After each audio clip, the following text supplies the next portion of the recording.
ये तो बहुत कमजोर हैं। कुछ भी खाते हैं इनके तन को लगता ही नहीं। इन्हें एनर्जिक 31 दीजिए। एनर्जिक 31? जी हाँ, तंदुरुस्ती और ताजगी के लिए एनर्जिक 31 कैप्सूल।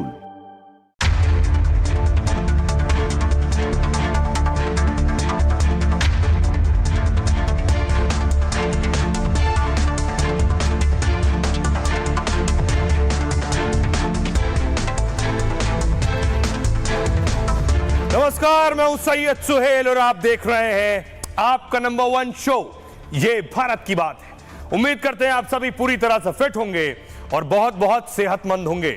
आइए आपको बताते हैं आज ये, और आइए शुरुआत करने जा रहे हैं आज की पहली बड़ी खबर के साथ। और पहली बड़ी खबर है, दिल्ली की मुख्यमंत्री पूरे देश में इस वक्त सुर्खियों में है। खुलने वाली है केजरीवाल फाइल्स। दिल्ली की सीएम दरअसल केजरीवाल के हर उस कच्चे चिट्ठे को दुनिया के सामने रख देंगी जो अब तक फाइलों में दबा और छिपा हुआ था। दिल्ली की मुख्यमंत्री एक्शन में थी। देखिए, आज सुबह घर से निकली है, उनका काफिला है, सुबह से ही काम करने शुरू कर दिए। दल बल के साथ उनका काफिला रवाना हुआ सीधे सचिवालय के लिए।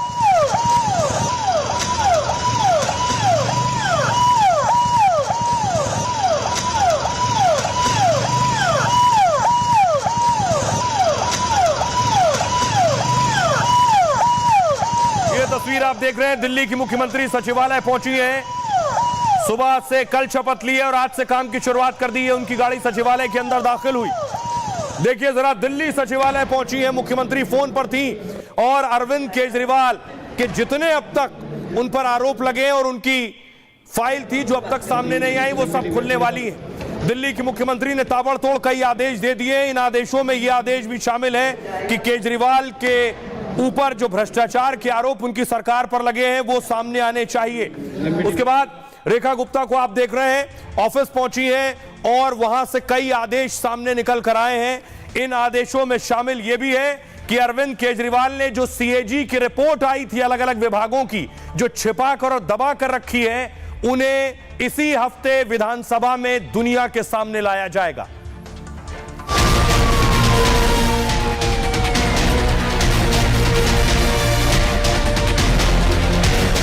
गारंटी दे रहा हूं, पहले विधानसभा सत्र में ही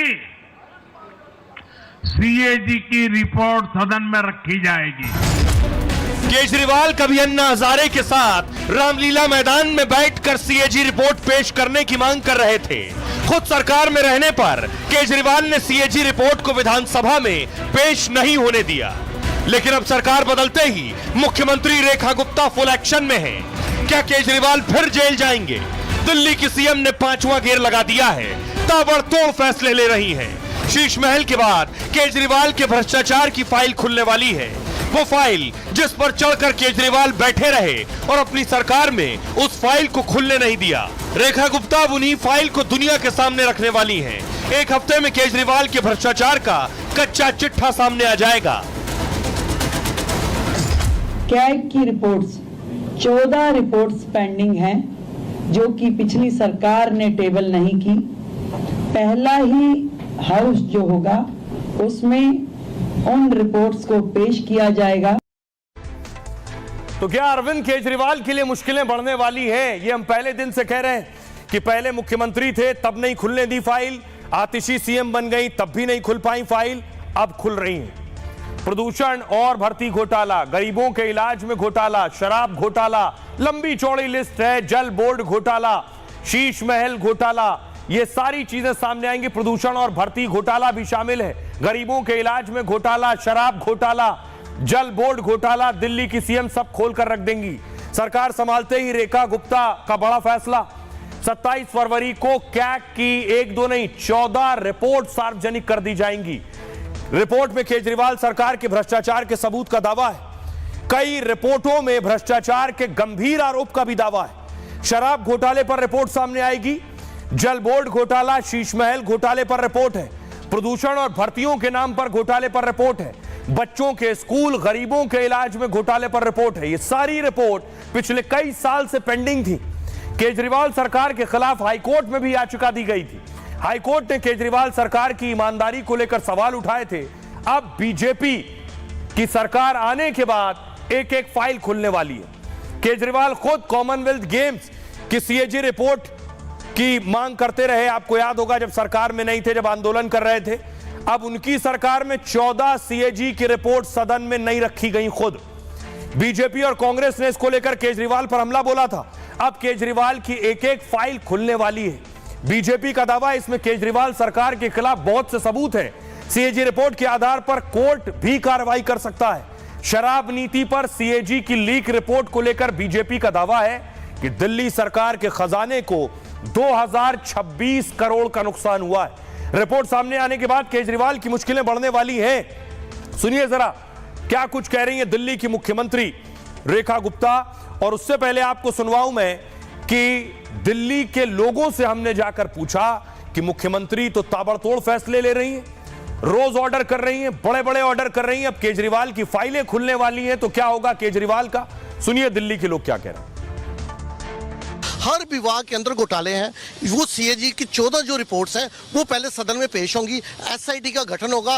एसआईटी जो है वो इनके घोटालों की जांच करेगी और जनता के आगे इनका असली चेहरा दिखाएगी कि केजरीवाल जी ने कोई ऐसा विभाग नहीं छोड़ा जिसके अंदर कोई घोटाला ना किया हो। कैसी रिपोर्ट सामने आएगी तो इनके घोटाले खुले जाएंगे और उस सबसे पहला घोटाला होगा इनका शीश महल का, फिर उसके बाद घोटाला होगा जल विभाग का, फिर डीटीसी का। तमाम ऐसे घोटाले सामने आएंगे जो इन्होंने करे हैं और सबसे बड़ा होगा शराब नीति का। कोई सरकार अपने रिपोर्ट ही नहीं विधानसभा में रख रही है, इसका मतलब उन्होंने करप्शन किया हुआ है। तो ये बहुत ही गलत निर्णय था। मुझे मानना चाहिए कि नई सरकार को इस पर कार्रवाई करनी चाहिए और उनकी मुश्किलें बढ़ेंगी। जैसे करनी वैसा फल आज नहीं तो निश्चय कल। तो केजरीवाल जी अगर अपराध किए होंगे तो रिपोर्ट पेश हो रहा है, कोर्ट में जाएगा। अगर यह लूटे होंगे तो भैया पैसा तो हमारा है, आपके बाबूजी के खेत से पैदा नहीं हुआ है, दिल्ली की जनता का पैसा है, तो आप जमा करिए, नहीं तो सजा भोगिए। जैसे ही अब सरकार आई है तो डेफिनेटली जो है वो काम करेगी बीजेपी की गवर्नमेंट। और जो शिक्षा में, स्वास्थ्य में और जल बोर्ड में जो घोटाले हुए हैं उस पर जो है उनकी फाइलें खुलेंगी और निश्चित तौर पे जो है जो विधि सम्मत होना चाहिए वो होगा। सारी फाइल निकाली जाएगी। 8,500 करोड़ रुपया जो जमुना को दिया था केंद्र सरकार ने यमुना की सफाई के लिए, वो कहाँ लगाया है, सब पूछा जाएगा, सब निगलवाया जाएगा, उगलवाया जाएगा। तो दिल्ली के लोगों को आप सुन रहे हैं, कह रहे हैं सब पूछा जाएगा, सब उगलवाया जाएगा। लेकिन आपको बताऊं देश में कई सीएजी की रिपोर्ट आई और इन रिपोर्ट्स ने बड़ी बड़ी सत्ता हिला दी, सरकारें गिरा दी हैं। देखिए अब तक जो सीएजी रिपोर्ट आई उस पर क्या हुआ। अब केजरीवाल पर आने वाली सीएजी का मतलब है नियंत्रक एवं महालेखा परीक्षक। सीएजी सरकार के खर्च का पड़ताल करने के लिए एक बनी एजेंसी है। अनुच्छेद 148 के मुताबिक इसके अध्यक्ष की नियुक्ति राष्ट्रपति करते हैं। अनुच्छेद 149, 150, 151 में कैग के कामकाज और शक्ति का जिक्र है। इसके प्रमुख को सुप्रीम कोर्ट के जज की तरह ही पद से हटाया जा सकता है। बताने का मकसद यह कि कितनी ताकतवर पोस्ट और पद है। अब देखिए किसकी किसकी कुर्सी जा चुकी है। केजरीवाल की तो खैर कैग रिपोर्ट और फाइल खुलने से पहले ही चली गई है, जिनकी खुलने के बाद गई है केशुभाई पटेल। सीएजी रिपोर्ट की वजह से कई मुख्यमंत्रियों की कुर्सी गई है और गुजरात के मुख्यमंत्री केशुभाई पटेल इस रिपोर्ट में फंस गए थे। बिना वजह 2 बार विदेश यात्रा करने का इन पर आरोप लगा। 2 करीबी अधिकारियों को भी साथ ले गए थे, वहां मनोरंजन के नाम पर लाखों खर्च कराए। तब चुनाव से पहले केशुभाई पटेल को सीएम पद से हटाया गया। उसके बाद नरेंद्र मोदी मुख्यमंत्री बने थे गुजरात के। अब देखिए कैग रिपोर्ट खुली रामविलास पासवान पर। पासवान के खिलाफ भी कैग रिपोर्ट आई थी। पासवान ने घर सजवाने के लिए तय रकम से ज्यादा खर्च कर दिए थे, तब सीएजी रिपोर्ट पर हंगामा मच गया था। विपक्ष ने वीपी सिंह की सरकार को निशाने पर लिया था। इसके बाद 1991 में हुए चुनाव में वीपी सिंह की करारी हार हुई। आपको याद होगा पूरे देश ही नहीं पूरी दुनिया ने देखी जो मनमोहन राज में कैग रिपोर्ट आई। कई मंत्री अपनी कुर्सी गंवा चुके इस रिपोर्ट पर। 2010 में कैग रिपोर्ट ने मनमोहन सरकार की मुश्किलें बढ़ा दी। 2G स्पेक्ट्रम आवंटन में 1,76,000 करोड़ के नुकसान का आरोप कैग में था। सीबीआई ने दूरसंचार मंत्री ए राजा को गिरफ्तार किया, बाद में उन्हें मनमोहन कैबिनेट से हटा दिया गया। 2G स्पेक्ट्रम के बाद सीएजी ने कोल आवंटन पर सवाल उठाए। लगातार घपले घोटाले सामने आने के बाद सरकार बैकफुट पर चली गई और अन्ना हजारे के नेतृत्व में लोकपाल बनाने की मांग शुरू हुई। कैग रिपोर्ट से बने भ्रष्टाचार के माहौल में यूपीए चुनाव हार गई थी और आपको याद होगा शीला दीक्षित भी चुनाव हार गई उसी कैग रिपोर्ट पर, अरविंद केजरीवाल उसी रिपोर्ट पर चढ़कर सत्ता में आ गए, अपनी रिपोर्ट दबाकर बैठे रहे, अब उनकी खुलने वाली है। सुनिए जरा दिल्ली की सीएम क्या कह रही हैं। कैग की रिपोर्ट्स 14 रिपोर्ट्स पेंडिंग हैं जो कि पिछली सरकार ने टेबल नहीं की। पहला ही हाउस जो होगा उसमें उन रिपोर्ट्स को पेश किया जाएगा। मोदी जी की एक गारंटी को तो आज आपने पूरी दिल्ली के सामने, पूरे देश के सामने झूठा साबित कर दिया कि पहली कैबिनेट की मीटिंग में 2500 रुपए की योजना पारित होगी। क्या वो फिर से मोदी जी को झूठा साबित करने वाली हैं? बौखलाहट में बोले जा रहे हैं। इनको 10 साल मिले, इन्होंने एक महिला कल्याण की योजना नहीं लागू की, दूसरा 1 रुपया नहीं दिया किसी महिला को किसी भी प्रकार का। तो पहले अपने गिरेबान में तो झाके ना आम आदमी पार्टी। अरविंद केजरीवाल की सरकार में गड़बड़ी है, कहां कहां सीधे सीधे हमको भ्रष्टाचार और गलत कुछ चीजें लगी हैं, और एलजी साहब ने उनको आगे और तमाम संस्थाओं को भेजा भी है। लेकिन उन संस्थाओं की तरफ से जो मेरी अपेक्षा थी कि कम से कम गंभीरता से तहकीकात होगी, वो नहीं हुई है। मैंने वो काम होते हुए नहीं देखा। आशा करूंगा कि अब इनके पास दिल्ली की सरकार है तो गंभीरता से कम इन्वेस्टिगेशन करेंगे। भारतीय जनता पार्टी की सरकार जन सेवा करने के लिए आई है। अरविंद केजरीवाल और आतिशी मार लेना की तरह हम लूटने और इस तरह की किसी भी चीजों को हम बर्दाश्त नहीं करते। अरविंद केजरीवाल, तुम्हें सर खुजाने की फुर्सत नहीं मिलेगी, लेकिन दिल्ली की जनता को परिवर्तन दिखाई देगा, दे रहा है, और ये हमने पहले दिन से करके दिखाया है। तो दिल्ली की सीएम की चर्चा चारों तरफ हो रही है, क्योंकि 27 साल बाद बीजेपी सत्ता में आई, एक महिला मुख्यमंत्री बनी है, और उसके बाद मैं आपको बताऊं दिल्ली की सीएम ने बाकायदा बड़े बड़े ऑर्डर फाइनल कर दिए। यानी दिल्ली की मुख्यमंत्री ने 10 बड़े आदेश दिए। उनमें से प्रमुख आदेश मैं आपको बता रहा हूं। पहला ऑर्डर जो उनका आया है, शपथ के बाद से ही रेखा गुप्ता फुल एक्शन में। महिलाओं को 2500 रुपए की आर्थिक मदद पर बैठक की उन्होंने। महिला एवं बाल कल्याण विभाग के अधिकारियों के साथ बैठक की।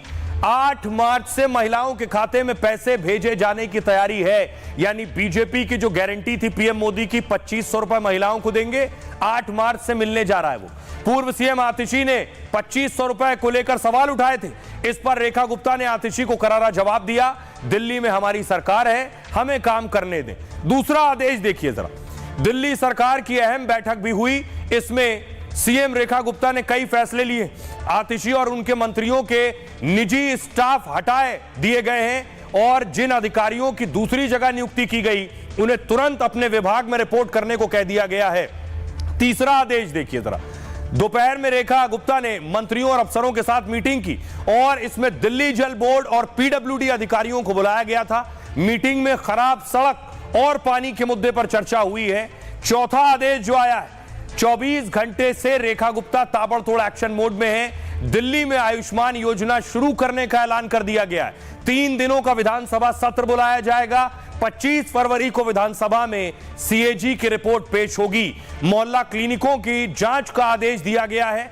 दिल्ली में महिलाओं की फ्री बस यात्रा आगे भी जारी रहेगी। राष्ट्रपति द्रौपदी मुर्मू और उपराष्ट्रपति जगदीप धनखड़ से भी उन्होंने मुलाकात की है। तस्वीरें मैं आपको आगे दिखाऊंगा, आइए आपको सुनवाता हूं। सुनिए जरा क्या कुछ कह रहे हैं सियासतदान इस पर, क्योंकि दिल्ली की मुख्यमंत्री तेजी से फैसले ले रही हैं। इस पर चारों तरफ हलचल मची हुई है। दिल्ली की ढेरों अपेक्षाएं भारतीय जनता पार्टी की सरकार से है, और मैं ईश्वर से प्रार्थना करूंगी कि इतनी शक्ति हमें दे कि ये जितना पूरा बैकलॉग, इतने सालों का 27 साल का बैकलॉग क्लियर करने की हमें ताकत दे। कमिटमेंट्स हमारी दिल्ली से है, उन कमिटमेंट्स को पूरा करना ही हमारा एकमात्र लक्ष्य है, और उसके लिए कल से ही पहला दिन जो हमारा शपथ का था, हम लोग अपने काम में जुट गए। हमारी प्रतिबद्धता साफ पानी, साफ सड़क और कूड़ा मुक्त सड़कों के लिए है। यमुना है मुद्दा, और हम उसके लिए नरेंद्र मोदी जी ने भी उसे साबरमती रिवर फ्रंट जैसा बनाने की वचन दिया है। अभी तो जिन लोगों ने 10 साल काम नहीं किया और दिल्ली को ऐसा बुरे हाल में छोड़ा, उनको हटाकर दिल्ली की जनता की राहत का काम शुरू होना है। दिल्ली को हमने वादा करके आए हैं कि जैसे आपदा को दिल्ली से भगाया है, ऐसे गंदगी को दिल्ली से भगाएंगे, ऐसे गंदे पानी को दिल्ली से भगाएंगे, गंदी हवा को दिल्ली से भगाएंगे, कूड़े के पहाड़ों को दिल्ली से हटाएंगे। बार बार भाजपा के हर मंत्री से पूछा जाए कि पहली कैबिनेट मीटिंग में क्यों नहीं पारित हुआ 2500 रुपया प्रति महीना प्रति महिला को जो गारंटी दी थी मोदी जी ने, वो क्यों नहीं पारित हुआ। आज दिल्ली की मुख्यमंत्री पहुंची राष्ट्रपति द्रौपदी मुर्मू से मिलने के लिए। तस्वीर आप देख रहे हैं, राष्ट्रपति से मिली है रेखा गुप्ता खुद, और उपराष्ट्रपति जगदीप धनखड़ से भी मिली और उन्हें गुलदस्ता भेंट किया है। लेकिन इस बीच केजरीवाल की सत्ता दिल्ली से चली गई। अब उन्हें डर यह है, इकलौता राज्य बचा है। वो राज्य कौन सा है? वो राज्य है पंजाब। एक ही राज्य बचा है पंजाब, जहां आम आदमी पार्टी की सरकार है, केजरीवाल की सत्ता है। लेकिन यहां से भी कहीं सरकार न चली जाए, सत्ता न चली जाए, इसका डर है। इसलिए केजरीवाल अब वो गलती पंजाब में नहीं करना चाहते जो दिल्ली में कर चुके हैं, ढीले फैसले। दिल्ली में हार के बाद एक्शन में है पंजाब सरकार। भ्रष्टाचार के खिलाफ मान सरकार ने बड़ा फैसला लिया। एक हफ्ते में 52 पुलिस वालों को बर्खास्त कर दिया है। भ्रष्टाचार के आरोपों में पुलिस वालों पर गाज गिरी है। कांस्टेबल से लेकर इंस्पेक्टर तक पर एक्शन हुआ है। भ्रष्टाचार, आपराधिक गतिविधियों में शामिल होने के आरोप थे। ड्यूटी से लंबी गैरहाजिरी पर भी कुछ अधिकारी नप गए। फरीदकोट में 3 पुलिस वालों को गिरफ्तार किया गया है और जबरन वसूली के आरोप में ये गिरफ्तारियां हुई। दिल्ली सरकार से जाने के बाद यह कार्रवाई की गई है कि 2027 में पंजाब में विधानसभा के चुनाव होने हैं। दिल्ली सरकार पर भ्रष्टाचार के कई आरोप लगे थे। शराब घोटाले में केजरीवाल तक की गिरफ्तारी हुई। आप भ्रष्टाचार के खिलाफ एक्शन मोड में फिलहाल दिखना चाहती है। वही असर पंजाब में पुलिस वालों पर एक्शन से पड़ रहा है। सुनिए जरा पंजाब के डीजीपी क्या कह रहे हैं। पंजाब सरकार की हाल की हिदायतों में, जिसमें एफिशिएंट, अकाउंटेबल और ट्रांसपेरेंट गवर्नेंस के लिए सभी विभागों को निर्देश दिए गए हैं, उसके मुताबिक पंजाब पुलिस के सारे एसएसपीज और सीपीज ने अपने लेवल पर एक एक्सरसाइज करी है।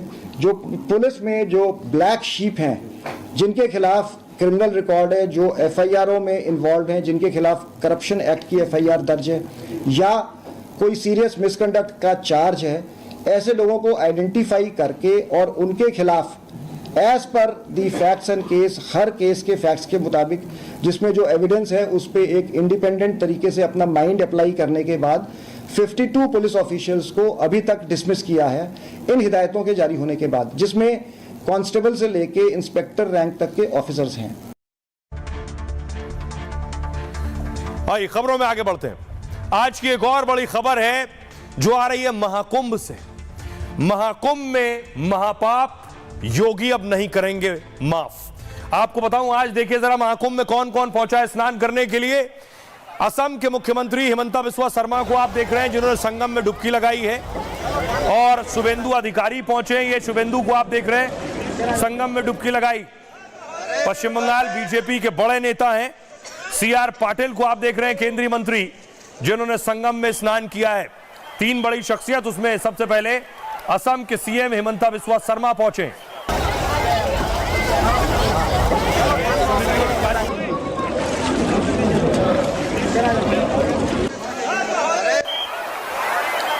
अब आपको दिखाता हूं बहुत से वो लोग जो नहीं पहुंच पा रहे हैं संगम स्नान के लिए, जो जेल में बंद कैदी हैं, देखिए उनके लिए भी इंतजाम किया गया है। ये बरेली की तस्वीर है। बरेली में देखिए कुंड में गंगा जल डाल दिया गया और कैदी, देखिए गंगा जल डाला जा रहा है पीली मटकी से, और इस कलश में गंगा जल है, कुंड में डाल दिया गया और सामने देखिए कैदी सब स्नान कर रहे हैं। बरेली जेल की तस्वीरें आप देख रहे हैं।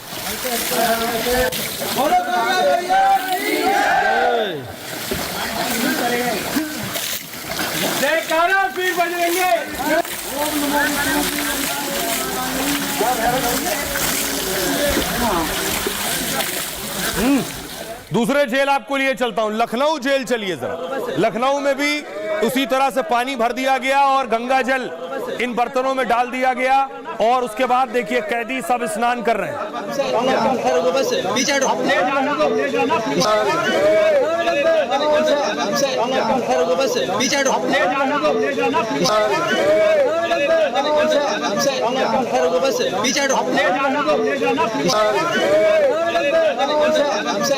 लेकिन एक खबर हिला देने वाली आई प्रयागराज से, महाकुंभ से, कि जो महिलाएं यहां पहुंच रही हैं स्नान करने के लिए या वहां कपड़े बदलती हैं स्नान के बाद, उनका वीडियो बनाया गया। और ये वीडियो न सिर्फ बनाया गया बल्कि इस वीडियो को आपको बताऊं बनाने के बाद बेचा जा रहा है। जिनके कपड़े बदलते हुए वीडियो है, अगली तस्वीर देखिए जरा, सोशल मीडिया पर दावा किया जा रहा है कि सोशल मीडिया पर ऐसे वीडियो के दाम लग रहे हैं, बोली लग रही है और इस तरह के अश्लील वीडियोस बेचे जा रहे हैं, ऊंची कीमतों पर बेचे जा रहे हैं ये वीडियो।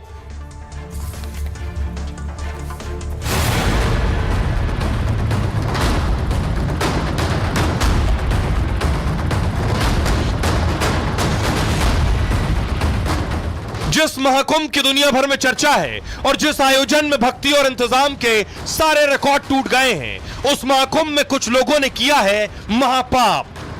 कुछ शरारती तत्वों ने महाकुंभ में स्नान करने पहुंची महिलाओं के वीडियो बनाए, उनकी आपत्तिजनक तस्वीरें कैद की और चंद पैसों के लिए वो महिला के सम्मान का सौदा करने लगे। ये खबर मिलते ही योगी गुस्से में आ गए और कड़ी से कड़ी कार्रवाई के फरमान जारी कर दिए। प्रयागराज से लेकर गुजरात और कैलिफोर्निया तक जांच शुरू हो गई है। कई गुनाहगार शिकंजे में आ गए हैं, यानी महाकुंभ में महापाप करने वालों को योगी छोड़ेंगे नहीं। और आइए आपको बताऊं, यह खबर योगी आदित्यनाथ तक पहुंची कि महाकुंभ संगम में जो महिलाएं स्नान करने आई थी, उनके वीडियो बनाए गए, सोशल मीडिया पर उसे बेचा जा रहा है। ये देखिए, योगी आदित्यनाथ ने उसके बाद पुलिस के साथ बड़ी बैठक की है, प्रशासनिक बड़े अधिकारियों के साथ बैठक की है, मामले की जानकारी ली है और उसके बाद योगी अब बड़े एक्शन की तैयारी में है और कार्रवाई के आदेश देते ही देखिए जरा, 3 लोगों को गिरफ्तार किया गया है। 3 लोग जिनकी गिरफ्तारी हुई है इस मामले में, इसमें प्रज्वल तेली, पी पाटिल और चंद्र प्रकाश, इन 3 की गिरफ्तारी हुई है। इन पर आरोप है ये महिलाओं के वीडियो बनाकर बेच रहे थे। अभी कुछ और लोगों की गिरफ्तारी की तैयारी है। देखिए जरा क्या कर रहे थे और कैसे वीडियो बना रहे थे और कैसे बेच रहे थे। लोग आ रहे थे स्नान करने के लिए और इस तरह से उनके वीडियो बनाकर सोशल मीडिया पर डाले जा रहे थे। आस्था के सबसे बड़े त्योहार में कुछ लोग मर्यादा तोड़ने में लगे थे। महाकुंभ में महिलाओं के स्नान करने के वीडियो और फोटो बनाए गए तो कुछ ने चुपके से महिलाओं के कपड़े बदलने की तस्वीरें कैद की और इन तस्वीरों वीडियो का वो गलत तरीके से इस्तेमाल कर रहे थे।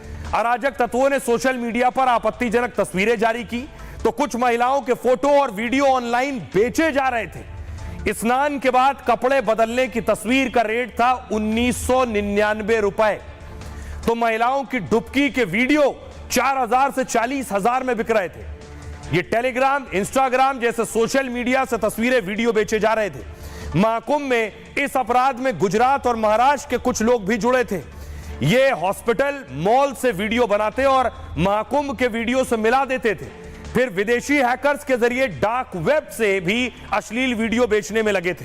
दरअसल डार्क वेब के जरिए लोग पहचान और लोकेशन छिपा सकते हैं, इसलिए इंटरनेट के इस प्लेटफॉर्म से वो तस्वीरें, वीडियो बेचने में लगे हुए थे। योगी की पुलिस महाकुंभ में मर्यादा तोड़ रहे लोगों पर बहुत सख्त है। 17 सोशल मीडिया अकाउंट्स पर एफआईआर हुई है, 3 लोगों को गिरफ्तार किया गया है। पुलिस और सोशल मीडिया के संचालकों से भी और जानकारी जुटा रही है। फेसबुक और इंस्टाग्राम जैसे सोशल मीडिया मेटा कंपनी का हिस्सा है। खबर यह है कि मेटा का मुख्यालय अमेरिका के कैलिफोर्निया में और कैलिफोर्निया ऑफिस को भी चिट्ठी लिखकर पुलिस से जानकारी मांगी पुलिस ने, ताकि महाकुंभ के नाम पर जिसने अश्लीलता फैलाई उन पर एक्शन हो सके। सुनिए जरा, इस पर सियासत भी हो रही है, क्या कुछ कह रहे हैं सियासतदान।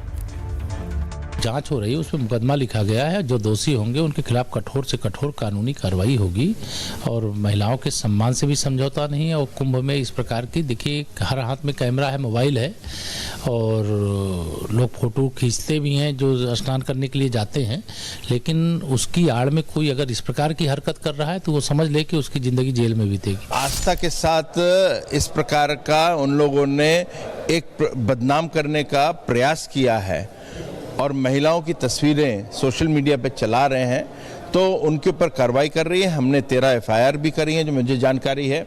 यहाँ तक कि कैलिफोर्निया यूएस में भी भेजा गया है कि लोगों के आईपी एड्रेस मिल जाए और उनको भी ब्लॉक करेंगे, तो कार्रवाई पूरी करेगी और जो लोग इस तरह की हरकत कर रहे हैं उनको छोड़ा नहीं जाए। हम लोगों ने इस चीज़ का संज्ञान लेके 3 अपराध पंजीकृत किए हैं और इसमें हम लोग जितने भी हमारे हैंडल्स हैं उसको पहले तो हम लोग ब्लॉक करवा रहे हैं और ऐसे लोगों को आइडेंटिफाई कर रहे हैं जिन्होंने इस तरह की चीज़ें अपलोड की है और उनके विरुद्ध हम कठोर कानूनी कार्रवाई अमल में लाएंगे। महाकुंभ की एक ये तस्वीर आपने देखी। महाकुंभ की एक दर्दनाक तस्वीर मैं आपको दिखाने जा रहा हूं। करोड़ों लोग पहुंच रहे हैं महाकुंभ स्नान करने के लिए और गाड़ियों से जा रहे हैं। इस तरह के हादसे भी पेश आ रहे हैं। ये तस्वीर मैं आपको दिखा रहा हूं। महाकुंभ में हादसा हुआ है, भीषण हादसा हुआ है। लगभग 24 घंटे में जो हादसे हुए इसमें 16 लोगों की मौत हो गई। अगली तस्वीर देखिए जरा। बताया जा रहा है पप्पू यादव की भतीजी की मौत हो गई एक हादसे में। पप्पू यादव को आप देख रहे हैं, खुद भी रो रहे हैं, बिलख रहे हैं।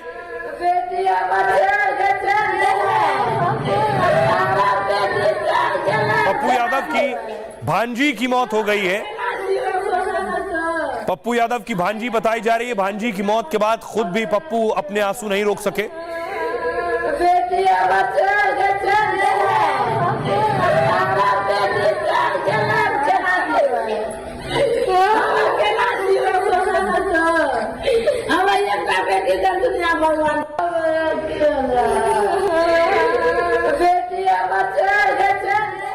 महाकुंभ में 3 हादसे हुए जो लोग पहुंचे थे 24 घंटे में। महाकुंभ जाने के लिए लोगों में बहुत उत्साह है और हुजूम कम नहीं हो रहा है, लेकिन आस्था के बीच कई जगह लापरवाही जान पर भारी पड़ रही। एक दिन में महाकुंभ आने जाने वालों के 3 दर्दनाक हादसे हुए। महाकुंभ जा रही सांसद पप्पू यादव की भांजी की सड़क हादसे में मौत हो गई।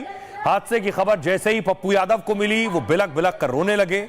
रोते हुए कहा यकीन ही नहीं हो रहा कि परिवार की होनहार बेटी ऐसे असमय चली जाएगी। दरअसल पप्पू यादव की भांजी सोनी यादव परिवार के साथ महाकुंभ गई थी। लौटते वक्त उत्तर प्रदेश के गाजीपुर में उनकी कार का एक्सीडेंट हो गया। बताया जा रहा है कि ड्राइवर को अचानक झपकी आने से यह हादसा हुआ। तेज रफ्तार कार सड़क किनारे खड़े ट्रक से टकराई और 4 की मौत हो गई। इसी तरह बिहार के भोजपुर में भी दिल दहला देने वाला हादसा हुआ। महाकुंभ से लौट रहे एक कार की खड़े ट्रक से टक्कर हो गई और टक्कर इतनी भीषण थी कि कार के परखच्चे उड़ गए। एक परिवार के 4 लोग समेत हादसे में 6 की मौत हो गई। वाराणसी प्रयागराज हाईवे पर भी दिल दहला देने वाला सड़क हादसा हुआ। महाकुंभ जा रहे कर्नाटक के श्रद्धालुओं की कार खड़े ट्रक से टकरा गई है। हादसा इतना भीषण था कि एक महिला का सिर कटकर सड़क पर जा गिरा। हादसे में कार चकनाचूर हो गई और पति पत्नी समेत 6 की मौत हो गई। ये अफसोसनाक हादसा हुआ 24 घंटे के दरमियान। सुनिए जरा पुलिस क्या कह रही है।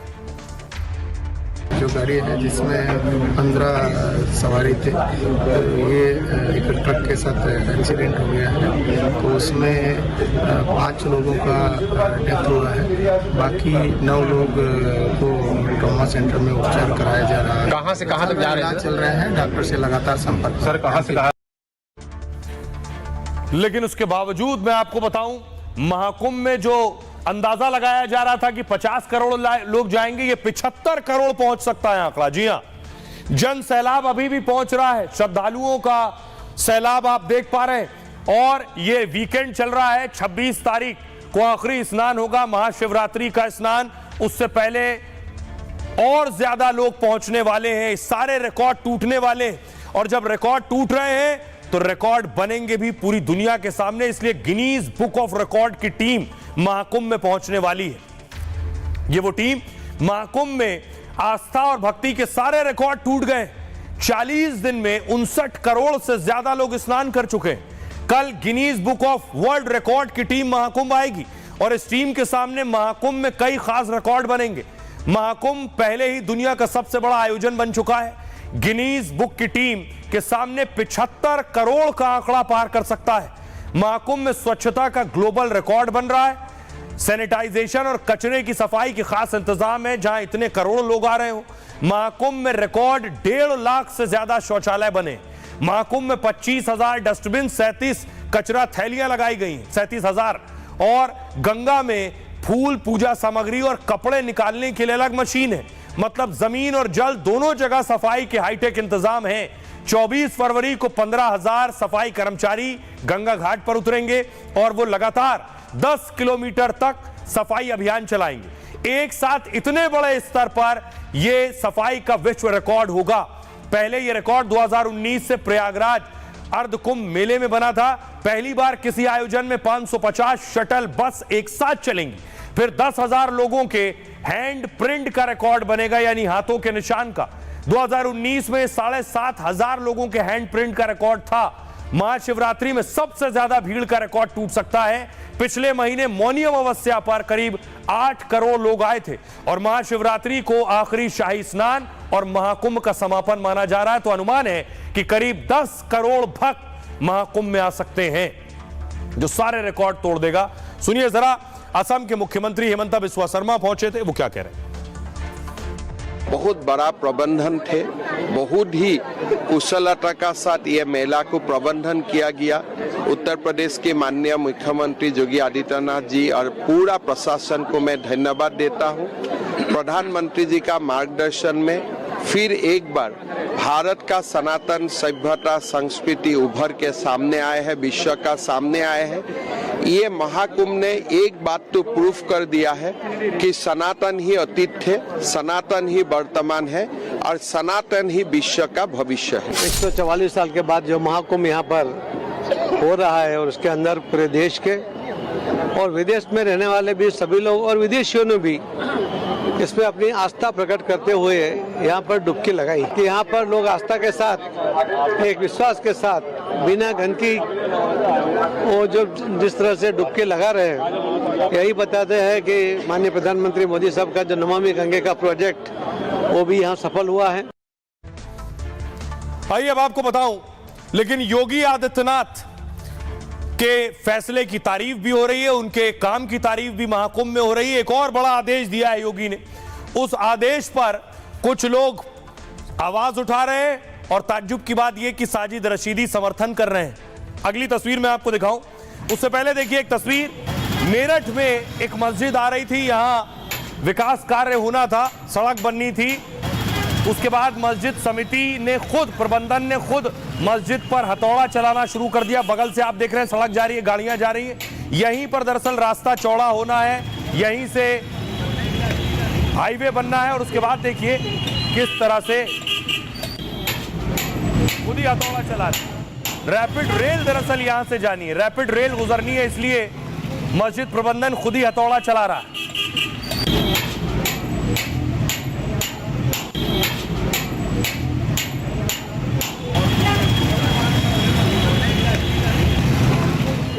और दूसरी तरफ एक और बड़ा फैसला लाउड स्पीकर को लेकर, क्योंकि अगले कुछ दिनों में कई त्योहार आ रहे हैं, इसलिए खुद पुलिस सड़क पर उतरी। अवैध लाउड स्पीकर की पुलिस जांच कर रही है, अलग अलग धार्मिक स्थलों में जा रही है कि किसी ने लाउड स्पीकर ज्यादा जोर से तो नहीं बजाया हुआ है, किसी ने अवैध तरीके से तो नहीं लगाया हुआ। इसलिए त्योहारों के मद्देनजर योगी ने कई बड़े आदेश दिए हैं अधिकारियों को। क्या करना है देखिए, अगले कुछ दिनों में यूपी में कानून व्यवस्था को लेकर योगी ने अहम बैठक की और त्योहारों से पहले अफसरों को कई अहम निर्देश दिए।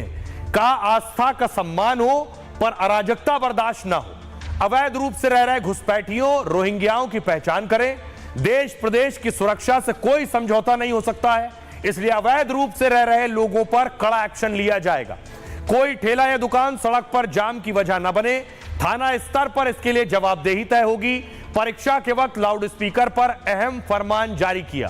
धार्मिक स्थल के बाहर लाउड स्पीकर की शिकायत मिल रही है, लाउड स्पीकर की आवाज धार्मिक स्थलों से बाहर ना आए।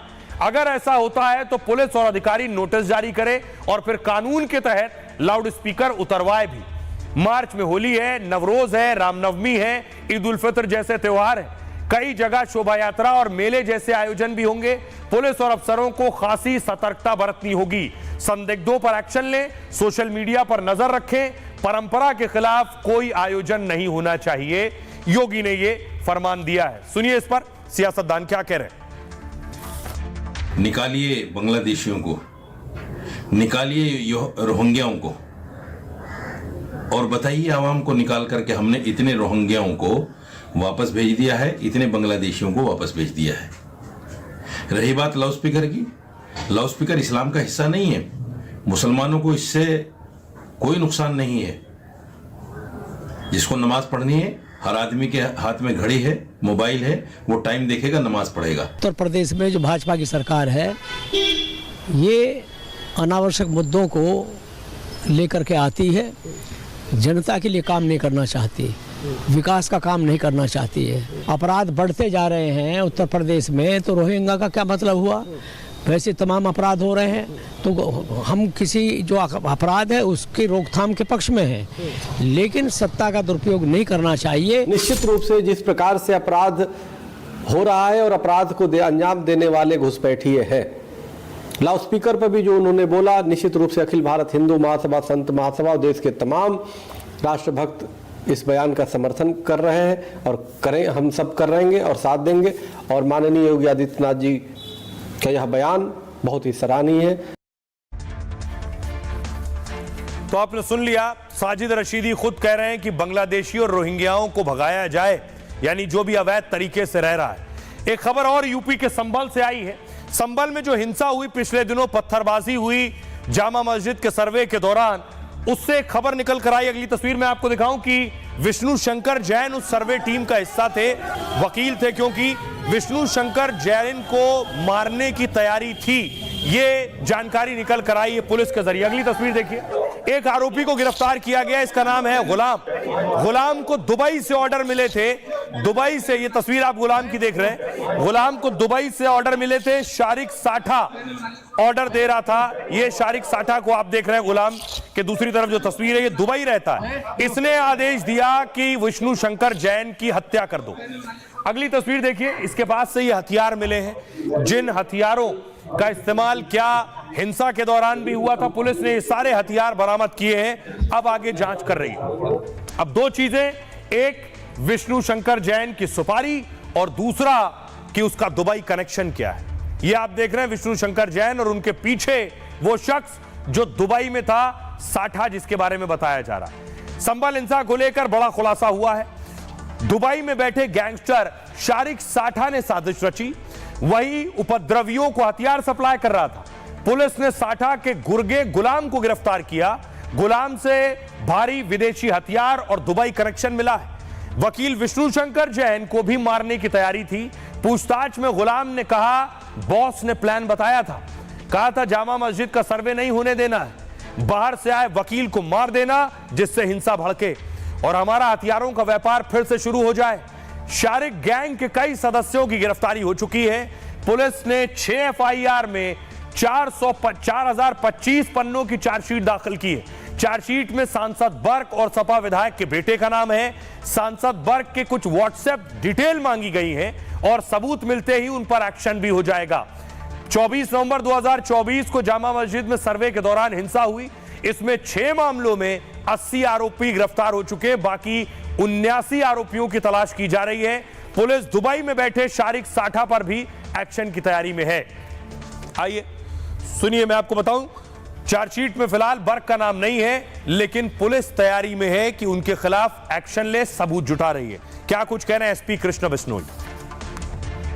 अभी तक जितने भी जो कुल 12 मुकदमे जो लिखे गए हैं, उसमें एक 9mm की पिस्टल, एक मैगजीन और 3 32 बोर की पिस्टल और मैगजीन और 315 बोर के 4 तमंचे और 12 बोर के 3 तमंचे पुलिस द्वारा इन लोगों से रिकवर किए गए हैं। इसमें जो सबसे चौंकाने वाली चीजें वो है कार्ट्रिजेस, जो इनके द्वारा पाकिस्तान ऑर्डिनेंस फैक्ट्री POF उसके 9mm और अन्य भी कार्ट्रिज हैं, वो इसमें इनके पास से मिले हैं। और आइए खबरों में आगे बढ़ते हैं। आज की एक और बड़ी खबर है जिस पर हंगामा हो रहा है। असदुद्दीन ओवैसी बनाम टी राजा हो गया। औरंगजेब की कब्र पर बुलडोजर की बात कही है टी राजा ने। असदुद्दीन ओवैसी ने उस पर क्या कहा है आपको बताऊंगा, लेकिन टी राजा कह रहे हैं कि औरंगजेब की जो कब्र बनी है औरंगाबाद में, वो आखिर क्यों है, उसे गिरा दिया जाए, उसका नामो निशान मिटा दिया जाए। यह तस्वीर आपको याद है, अकबरुद्दीन ओवैसी जब औरंगजेब की कब्र पर गए थे, मजार पर गए थे और फूल चढ़ाए थे, उसके बाद बहुत विवाद और बवाल हुआ था और इसी मजार को लेकर अब टी राजा ने यह बयान दिया है।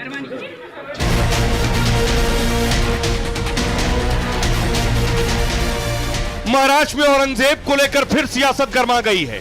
बीजेपी के फायर ब्रांड नेता टी राजा औरंगजेब का नामो निशान मिटाने की मांग कर रहे हैं। सवाल कर रहे हैं, औरंगजेब की कब्र अब तक क्यों बची हुई है? समय आ गया है, महाराष्ट्र का ही नहीं भारत के हिंदू की डिमांड है, उस औरंगजेब की खबर पर बुलडोजर जल्द से जल्द चढ़ाए। वहीं औरंगजेब के हिमायती रहे असदुद्दीन ओवैसी शिवाजी महाराज को लेकर बीजेपी पर पलटवार कर रहे हैं। छत्रपति शिवाजी महाराज मुसलमानों के खिलाफ नहीं थे, ये बीजेपी का झूठा प्रोपेगेंडा है।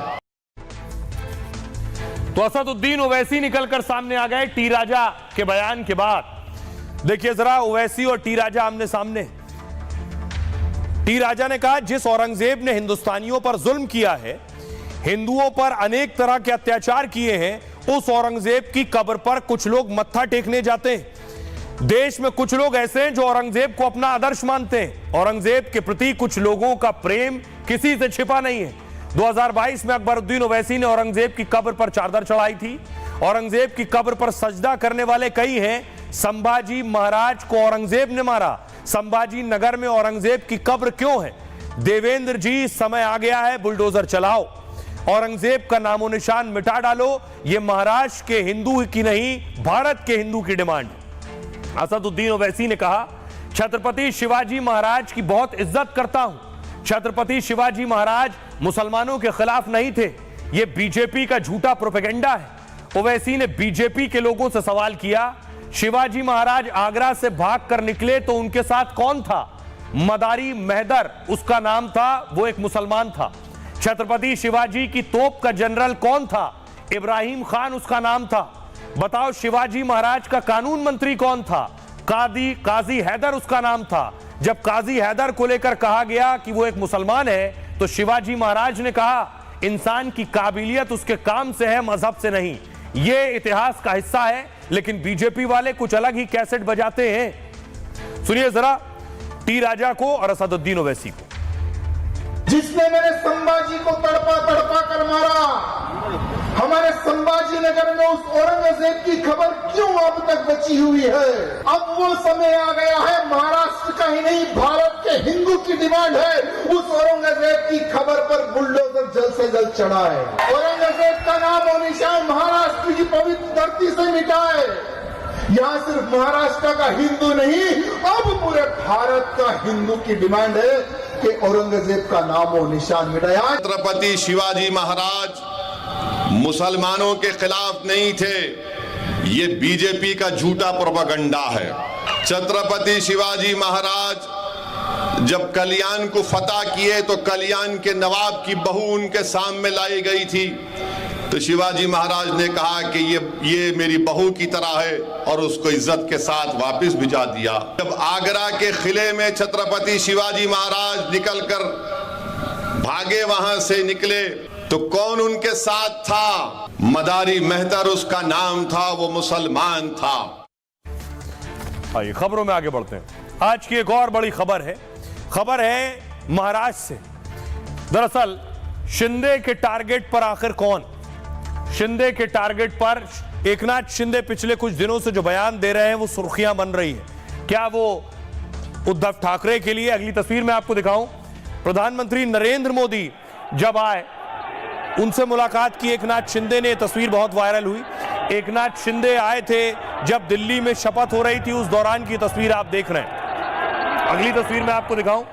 और उसके बाद एकनाथ शिंदे को सम्मानित किया था शरद पवार साहब ने। उसके बाद बवाल हुआ। उद्धव ठाकरे ने सवाल उठाया कि एकनाथ शिंदे ने उनकी पार्टी तोड़ी है और शरद पवार जो इंडिया अलायंस का हिस्सा है वो सम्मानित कर रहे हैं। अब एकनाथ शिंदे का कहना है कि उन्हें कोई हल्के में ना ले। वो कह रहे हैं कि वो सत्ता पलट सकते हैं और सरकारें पलट चुके हैं। ये रिपोर्ट देखिए।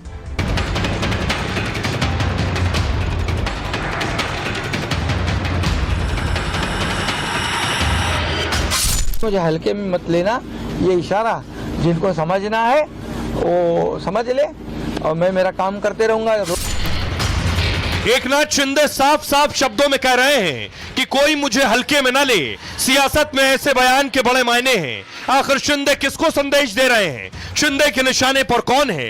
क्या महाराज की फडणवीस सरकार में सब कुछ ठीक नहीं? बाला साहब और दिगे साहब का कार्य करता हूँ, ये समझ के मुझे सबने लेना चाहिए।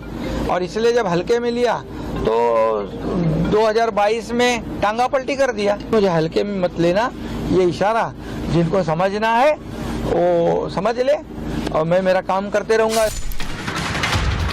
क्या शिंदे उद्धव ठाकरे के साथ इशारों इशारों में फडणवीस को भी मैसेज दे रहे हैं? वहीं उद्धव गुट के लोग फडणवीस को शिंदे से सावधान रहने की नसीहत दे रहे हैं। एकनाथ शिंदे देवेंद्र फडणवीस जी को लगता है चेतावनी दे रहे हैं कि भैया ये जो दाढ़ी वाला है ना, इससे आपको सावधान रहना चाहिए। एकनाथ शिंदे पिछले कुछ दिनों से जिस तरह के बयान दे रहे हैं, उसने महाराष्ट्र की सियासत का तापमान जरूर चढ़ा दिया है। अब सवाल यह कि एकनाथ शिंदे किसके लिए कह रहे हैं? एकनाथ शिंदे या तो ये बातें देवेंद्र फडणवीस के लिए कह रहे हैं या उद्धव ठाकरे के लिए कह रहे हैं। कयास भी लग रहे हैं, अटकल भी लग रही है और एक्सपर्ट भी अपने दिमाग दौड़ा रहे हैं, घोड़े दौड़ा रहे हैं। देवेंद्र फडणवीस चुनाव नतीजे आने के बाद शिंदे सीएम बनना चाहते थे और फडणवीस को सीएम बनाने से शिंदे खुश नहीं थे। काफी मनमनौवल के बाद शिंदे डिप्टी सीएम बनने को राजी हुए। ये वो बात हो रही है कि अगर शिंदे ने फडणवीस के लिए कहा है तो दावा यह है कि फडणवीस ने शिंदे के कार्यकाल के कुछ ठेके रद्द कर दिए, कुछ परियोजनाओं की जांच के आदेश दे दिए, जिसके बाद शिंदे फडणवीस के बीच तनाव बढ़ गया। जिलेवार मंत्रियों की नियुक्ति को लेकर भी विवाद हुआ। रायगढ़ नासिक जिलों के संरक्षक मंत्रियों की नियुक्ति का मामला, शिंदे गुट की नाराजगी के बाद फडणवीस ने नियुक्ति रोक दी। फडणवीस ने परियोजनाओं की निगरानी के लिए वॉर रूम बनाया, शिंदे ने भी निगरानी के लिए एक अलग वॉर रूम बना लिया। शिंदे कई सरकारी बैठकों और कार्यक्रमों में शामिल नहीं हुए, यह भी दावा है। सरकार बनने के बाद से ही दोनों के बीच नाराजगी की खबरें, लेकिन दोनों ने इसको लेकर कोई बयान नहीं दिया है। लेकिन क्या यह शिंदे का बयान उद्धव ठाकरे के लिए था? 2022 से ही शिंदे और उद्धव के बीच तनातनी जारी है। 2022 में शिंदे ने 40 विधायकों के साथ शिवसेना तोड़ दी। उद्धव ठाकरे की सरकार गिराकर खुद सीएम बन गए। शिंदे ने कहा कोई उन्हें हल्के में ना ले, और माना जा रहा है शिंदे उद्धव को संदेश दे रहे हैं। कुछ दिनों पहले शरद पवार ने एकनाथ शिंदे को सम्मानित किया था और जिसको लेकर उद्धव गुट ने पवार से नाराजगी जताई थी। शिंदे ने इसको लेकर भी उद्धव गुट को घेरा है। शिंदे ने उद्धव गुट में सेंध लगाने की खुली घोषणा कर रखी है कि ऑपरेशन टाइगर की महाराष्ट्र में बड़ी चर्चा है और माना जा रहा है उद्धव गुट के कुछ सांसद शिंदे के साथ आ सकते हैं। इसको लेकर भी दोनों गुटों में घमासान जारी है। आइए अब आपको सुनवाता हूं एकनाथ शिंदे क्या कुछ कह रहे हैं और अरविंद दुबे क्या कह रहे हैं। जिन्होंने मुझे हल्के में लिया है, मैं एक कार्यकर्ता हूँ, सामान्य कार्यकर्ता हूँ, लेकिन बाला साहब और दिघे साहब का कार्यकर्ता हूँ, ये समझ के मुझे सबने लेना चाहिए। और इसलिए जब हल्के में लिया तो 2022 में टांगा पलटी कर दिया, सरकार को बदल दिया, आम लोगों के मन की सरकार को हमने लाया वहाँ पर। और डबल इंजन की जो लोग चाहते थे, डबल इंजन की सरकार चली। और देखो, मैंने उस वक्त कहा था विधानसभा के पहले मेरे भाषण में कि मैं और देवेंद्र जी 200 से ज्यादा सीटें लाऊंगा, तो 232 सीट आई है। मुझे हल्के में मत लेना, ये इशारा जिनको समझना है वो समझ ले, और मैं मेरा काम करते रहूंगा। एकनाथ शिंदे देवेंद्र फडणवीस जी को लगता है चेतावनी दे रहे हैं कि भैया ये जो दाढ़ी वाला है ना, इससे आपको सावधान रहना चाहिए। लेकिन एकनाथ शिंदे भूल गए कि ये महाशक्ति है, ये महाशक्ति के पास ईडी सीबीआई है। ईडी सीबीआई का दुरुपयोग लगा के ना आपको कैसे दबा देगी आपको पता भी नहीं चलेगा।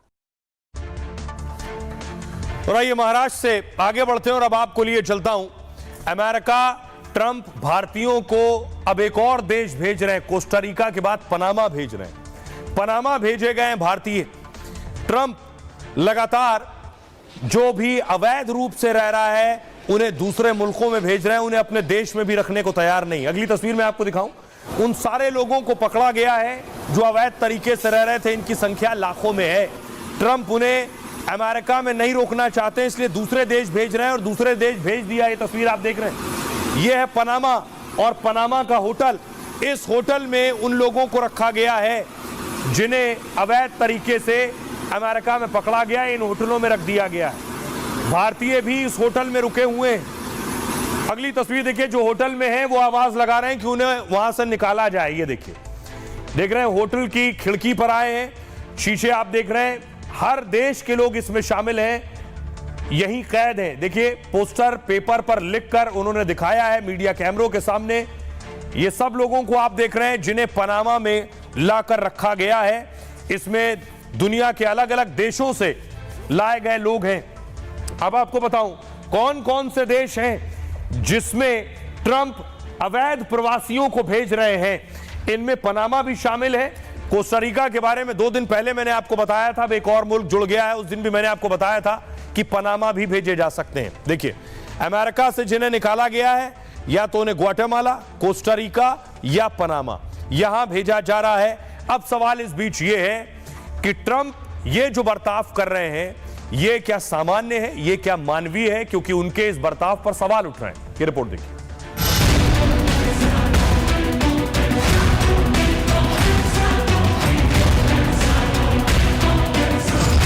पहले अवैध अप्रवासी भारतीयों को कोस्टारिका भेजा, अब ट्रंप ने भारतीयों के एक जत्थे को पनामा भेज दिया है। अमेरिका जल्दी में है, ट्रंप जल्दी में है, लेकिन दुनिया आंखें मूंदे है। अमेरिका जो चाह रहा है वो कर रहा है, ट्रंप जो चाह रहे हैं वो कर रहे हैं। Lo que se pactó con el gobierno de los Estados Unidos. America से पनामा भेजे गए लोगों में केवल भारतीय नहीं, इनमें ईरान, श्रीलंका, पाकिस्तान और चीनी नागरिक भी शामिल हैं। पनामा में डेपोटीज अमेरिका से लाए गए हैं, उसमें से कुछ लोग भारतीय नागरिक हो सकते हैं। अब देखिए जरा, जिन्हें पनामा ले जाया गया है उन्हें होटल में भी रखा गया है। कोस्टारिका में डिटेंशन सेंटर में लोगों को रखा गया है।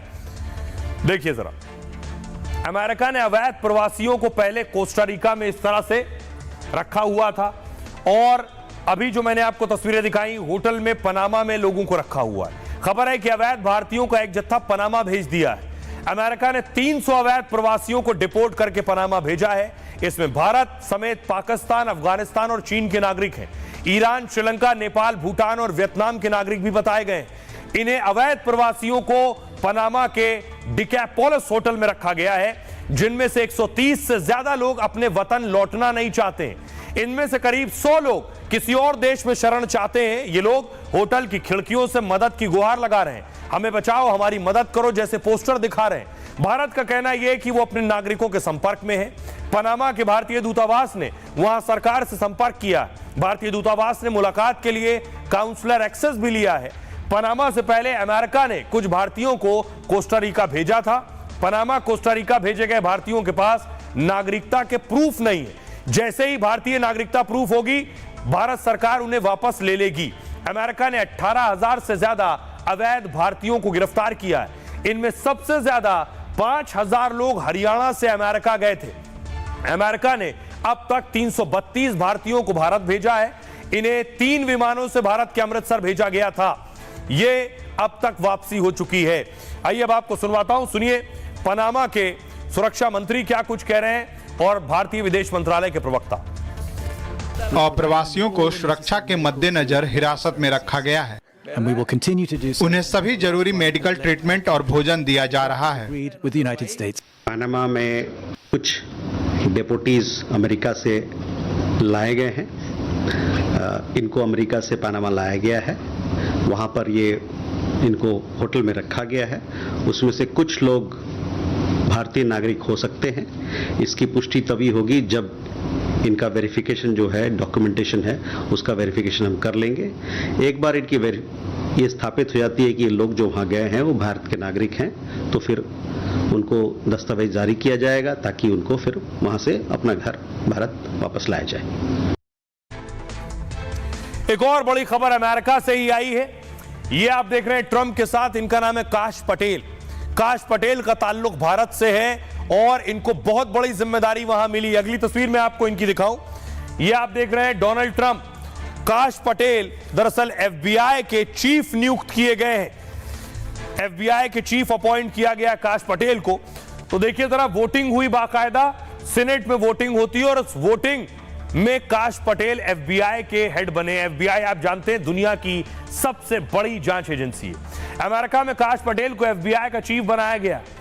अमेरिका की सीनेट ने आज उनके नाम की मंजूरी दी है। अमेरिकी सीनेट ने में 49 के मुकाबले 51 वोट से जीते हैं। एफबीआई डायरेक्टर का कार्यकाल 10 साल का होता है। पिछले दिनों ट्रंप ने उनके नाम का ऐलान किया था, हालांकि ट्रंप के 2 सांसदों ने इनके खिलाफ वोट डाले। अमेरिका में राष्ट्रपति के ऐलान के बाद सीनेट की मोहर जरूरी थी। एफबीआई का डायरेक्टर बनने के बाद कश्यप पटेल ने ट्रंप का शुक्रिया कहा। इसके बाद काश पटेल ने सोशल मीडिया में धमाकेदार एंट्री की। कहा एफबीआई अमेरिकियों को नुकसान पहुंचाने वालों का इस ग्रह के हर कोने में पीछा करेगी। पटेल ने इसे चेतावनी की तरह लेने के लिए कहा है। 9/11 हमले के बाद हमारे देश की सुरक्षा तक एक शानदार विरासत है।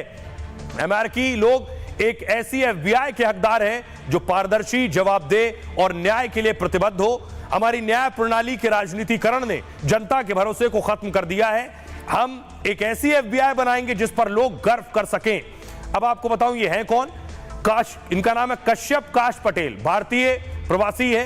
और कश्यप पटेल का जन्म एक गुजराती परिवार में हुआ था। उनके माता पिता भारत से युगांडा और कनाडा होते हुए अमेरिका गए थे। 1988 में कश्यप पटेल के पिता को अमेरिका की नागरिकता मिली, जिसके बाद एक अमेरिकी एरोप्लेन कंपनी में नौकरी मिली। और 2004 में काश पटेल लॉ डिग्री के बाद सरकारी वकील बन गए। 2013 में वॉशिंगटन में न्याय विभाग में शामिल हो गए, जिसके बाद डोनाल्ड ट्रंप के खासम खास बन गए। समय के साथ काश पटेल वफादारों में शुमार हो गए और नेशनल इंटेलिजेंस के डायरेक्टर के सलाहकार रहे हैं। तब काश पटेल 17 खुफिया एजेंसियों का कामकाज देखते थे। आईएसआईएस और आतंकियों के खात्मे के अमेरिकी मिशन में शामिल रहे हैं। डोनाल्ड ट्रंप ने सोशल मीडिया प्लेटफॉर्म ट्रुथ का कामकाज डोनाल्ड ट्रंप का देखते हैं और 2022 फीफा विश्व कप में कतर के लिए सुरक्षा सलाहकार का काम कर चुके हैं। एफबीआई डायरेक्टर काश पटेल ने कई किताबें लिखी हैं। इसमें the plot against the king सबसे चर्चा में है। साथ ही साथ जिसने बच्चों के बीच ट्रंप को लोकप्रिय बनाया, कश्यप को ट्रंप के लिए कुछ भी करने वाला शख्स बताया गया है। और एफबीआई के फेडरल ब्यूरो ऑफ इन्वेस्टिगेशन कहते हैं एफबीआई को, जो अमेरिका की प्रमुख खुफिया जांच एजेंसी है। एफबीआई अमेरिकी जुडिशियल डिपार्टमेंट के तहत काम करता है। वॉशिंगटन डीसी में हेडक्वार्टर है। 90 देशों में इसकी शाखाएं हैं। इंटरपोल, यूरोपोल, रॉ, मुसाद जैसी एजेंसियों से सहयोग करता है। बहरहाल उससे पहले आइए अब आपको एक तस्वीर दिखाता हूं। इजराइल में धमाके हुए हैं, वो तस्वीर मैं आपको दिखाऊंगा। ये देख रहे हैं आप, इजराइल में एक के बाद एक कई धमाके हुए। इन धमाकों में बताया जा रहा है धमाकों के बाद से दहशत है।